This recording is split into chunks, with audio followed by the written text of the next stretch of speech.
So this is sort of just a rolling the dice type of situation.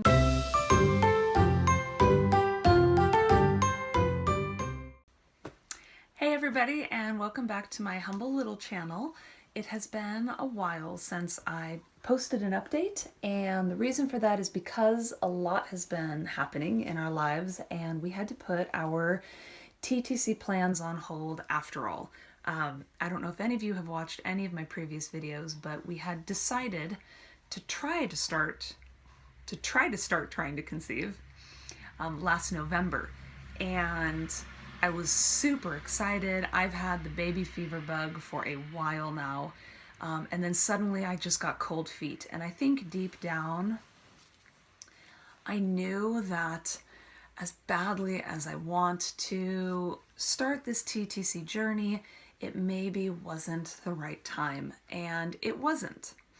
And thankfully, the universe was sort of on our side, and the month that we were going to start trying, my husband got sick, and then I got sick, and all of that kind of got us to the point of realizing, you know what, we really should wait until at least after January to try TTCing. Mostly because I was in the process of getting my Swedish driver's license, which is a very difficult process. It's very expensive and it is extremely stressful. And it's something I desperately need. I need my license before we can have another child. I need to be able to legally get myself around doctor's appointments. I need to eventually get a job.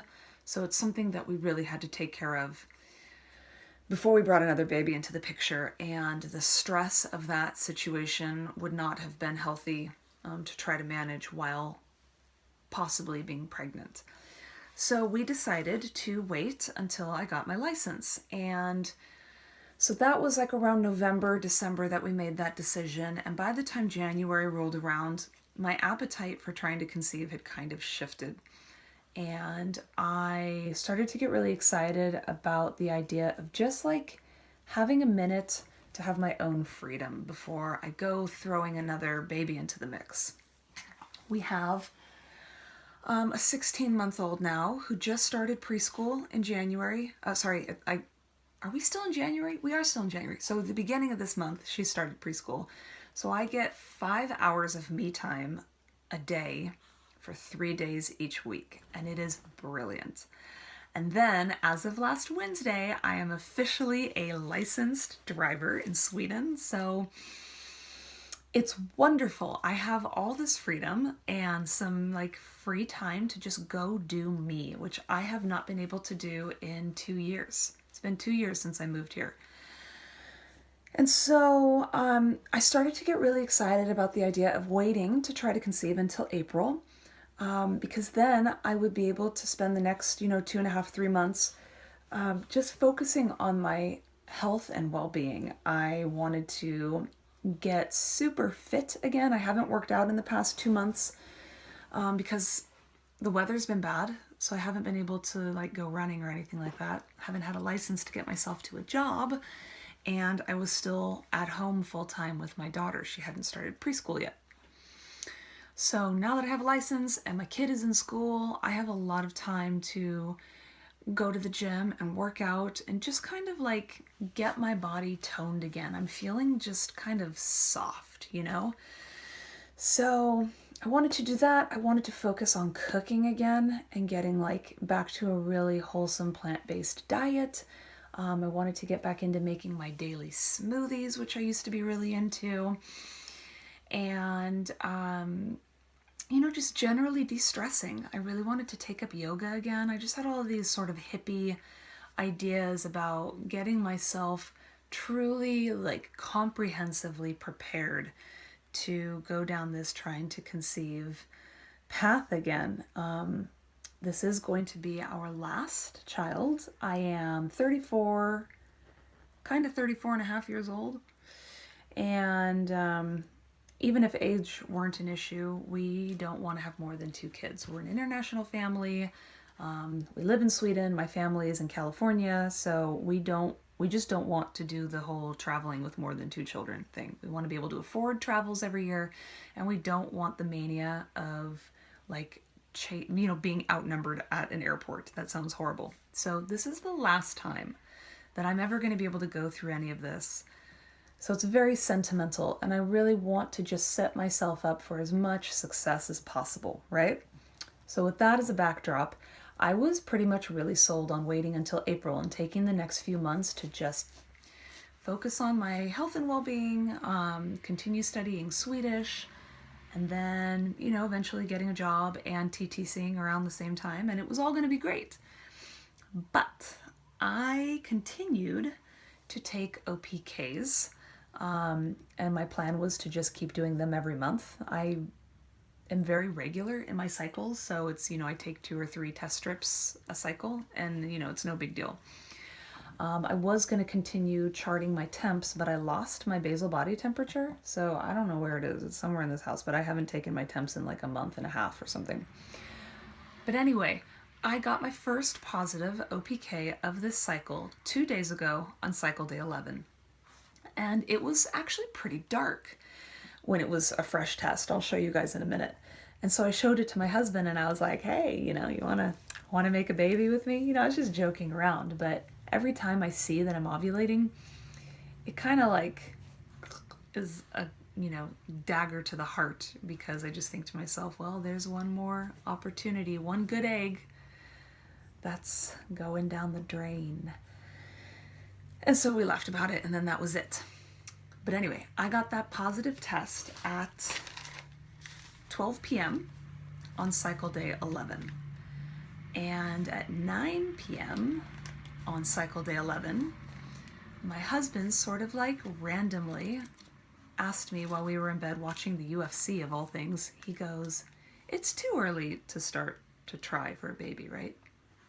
And I was like, yeah, I really want to wait until April. We can focus on some other goals and stuff, and I think we'll be better prepared then. And he goes, yeah, right. And then we had sort of this really loaded silence between us for, I don't even know, maybe a minute. It felt like forever. And then I was like, why? Do you want to try right now? And he goes, nah. He's like, yeah, it's too early, but well, yeah. I mean, yeah, sure. And then he's like, do you want to? And I was like, what? This is not on my radar at all. And I couldn't shake that feeling of excitement. Deep down, I kind of knew, maybe it's not the best time right now, but what do we have to lose? I mean, there are benefits to trying earlier. I truly do not think we're going to conceive so early. At least as early as we did, at least as quick as we did with our daughter. We got her in our first cycle of trying. And I don't think that type of lightning strikes twice, especially with my age. I mean, I was 32 back then, but I'm almost 35. I'll be 35 in October, so I'm like 34 right now. I don't know. I just don't think it happens that quick, right?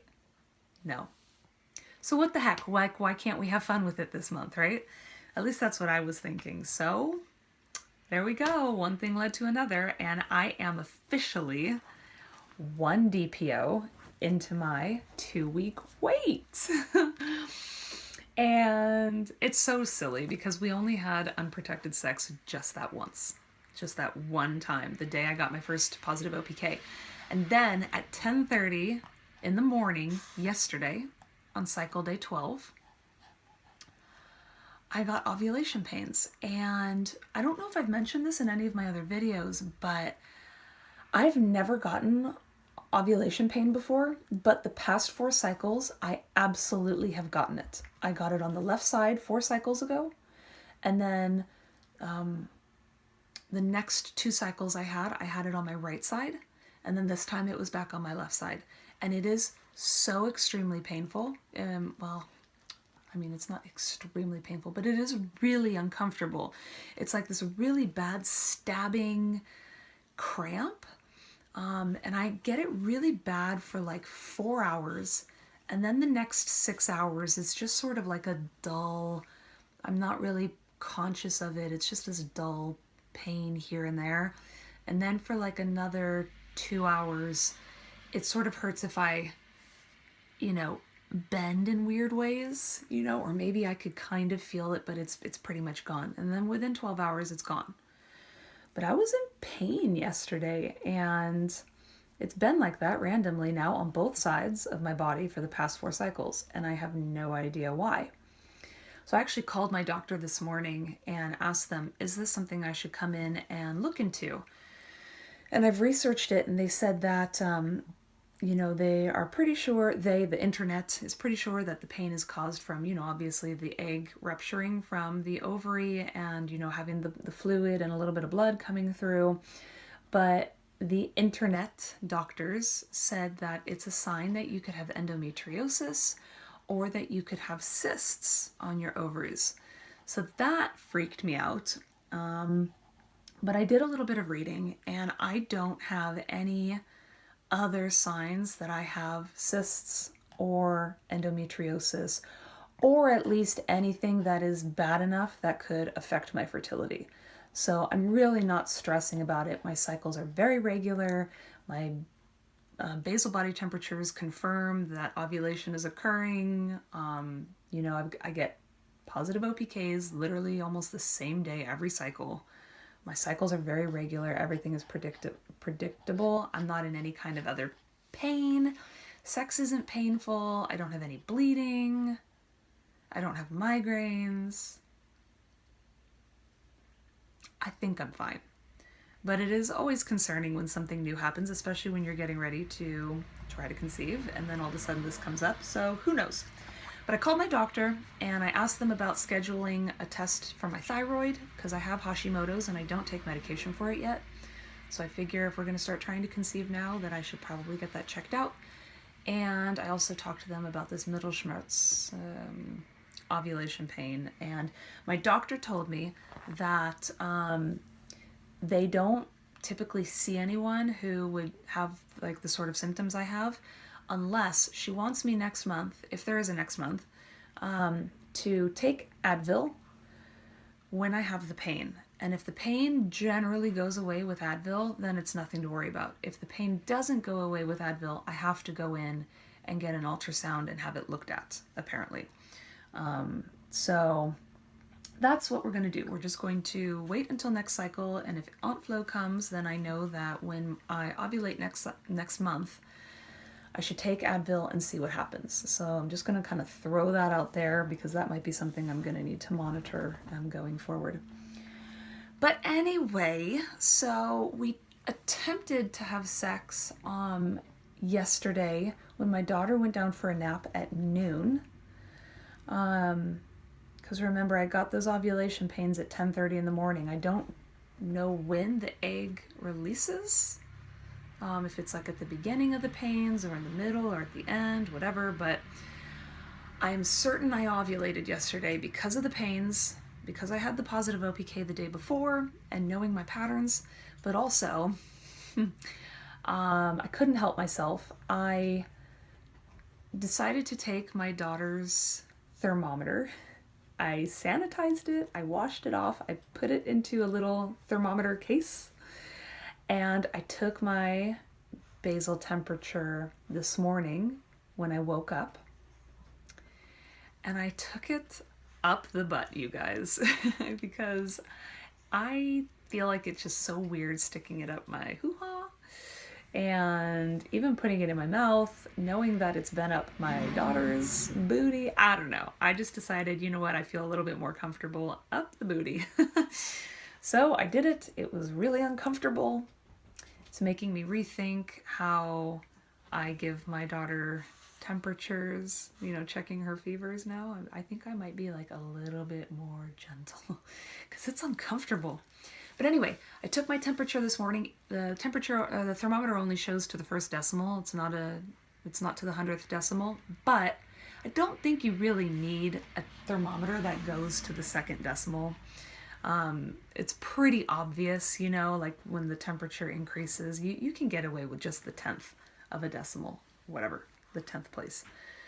And my temperature was 37.7, which is actually pretty high for me. But it's right in line with all of my other basal body temperature charts. So I did that this morning. So all of that to say that I know for sure I ovulated yesterday, probably sometime in the morning. I also know that approximately 12 hours before I ovulated, we had unprotected sex. Just once, but all it takes is one time sometimes.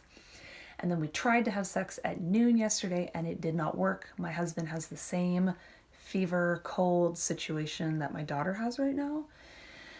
And I was also in an extreme amount of pain from the ovulation cramps. So we tried, but like neither of us could do it. We were exhausted, we were uncomfortable, and we were just like, fuck this, you know? So that's my story for this month, you guys. I'm 1 DPO today. I have no symptoms, of course.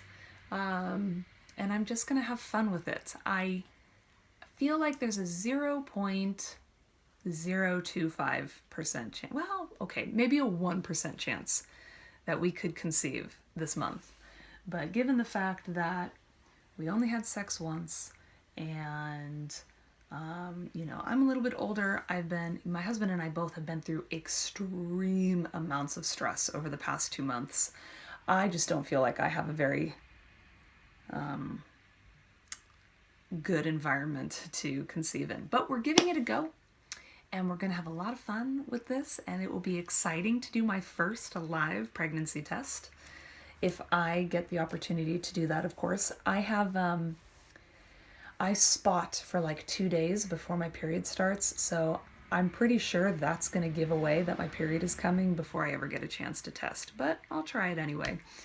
And also I plan on continuing to temp, and that's also going to be a dead giveaway because my temperature drops twice. It goes down one again, down one, and then down one again, like level, in the 2 days leading up to my period. So I don't think it'll be much of an exciting thing. I'm pretty sure I'm going to know before I've even missed a period whether I'm pregnant or not. But we will take the test, and I plan on putting up a video maybe in a week to talk about any kind of symptoms I have. I don't know. I don't plan on having much symptoms. Or at least I don't plan on symptom obsessing. But that is my update. And apparently, if it doesn't work out this month, it's going to be a good thing because then I have at least one more month, well, at least a few weeks to really like crack down on my diet, get back up onto my hydration, work out a lot more, and then I think we will try for reals the next cycle if we're not successful this time. I think we'll do the whole have sex every other day leading up to ovulation, that kind of thing. Yeah, so this is sort of just a rolling the dice type of situation, and then if it doesn't work out next month, we will try for real. So if you've watched this video for this long now, thank you so much, and if you want to join me on my journey, which has now officially started, feel free to subscribe, and yeah, I'll be back here maybe in a week or so. Thank you so much, you guys. Talk to you soon. Bye.